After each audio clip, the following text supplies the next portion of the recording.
भारत के रास्ते पर चलना या भारत के कूटनीति और विदेश नीति की नकल करना हर किसी के बस की बात नहीं। यह बात अब सऊदी अरब को बहुत ही अच्छे से समझ में आ रही है। सऊदी अरब ने सोचा था कि यूक्रेन युद्ध के माहौल में उसकी स्थिति और ज्यादा मजबूत होगी, क्योंकि जब तेल का संकट गहरा होगा तब दुनिया सऊदी अरब को तवज्जो देगी। लेकिन भारत के सामने मुश्किलें बहुत ज्यादा खड़ी होंगी। किंतु सऊदी अरब ने जैसा सोचा था वैसा हुआ नहीं, क्योंकि भारत के लिए जहां रूस और अमेरिका दोनों ही लाइन लगाकर खड़े हैं, तो वहीं सऊदी अरब इस समय अमेरिका के बाद रूस से भी दूर हो रहा है।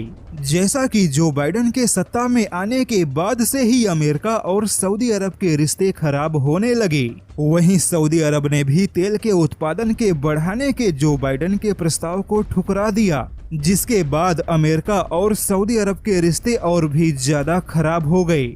वहीं रूस के सस्ते तेल बेचने के फैसलों ने रूस और सऊदी अरब के बीच में मनमुटाव पैदा कर दिया और अब चीन को लेकर भी सऊदी अरब काफी असमंजस की स्थिति में है, क्योंकि चीन के बहुत ज्यादा करीब जाने से सऊदी अरब और पश्चिमी देशों के रिश्तों पर प्रभाव पड़ेगा। यानी कि अब सऊदी अरब इस समय रूस, अमेरिका और चीन के बीच में अपने संतुलन को बैठा नहीं पा रहा। ऐसे में अब सऊदी अरब को भारत की याद आ रही है, क्योंकि चीन के साथ व्यापारिक रिश्ते और रूस के साथ रणनीतिक रिश्तों के बावजूद पीएम मोदी का अमेरिका में जिस प्रकार से स्वागत हो रहा है, उसे देख पूरे मिडिल ईस्ट एशिया के मुस्लिम देश काफी हैरान हैं और खुद सऊदी अरब भी भारत के बेजोड़ विदेश नीति की प्रशंसा कर रहा है।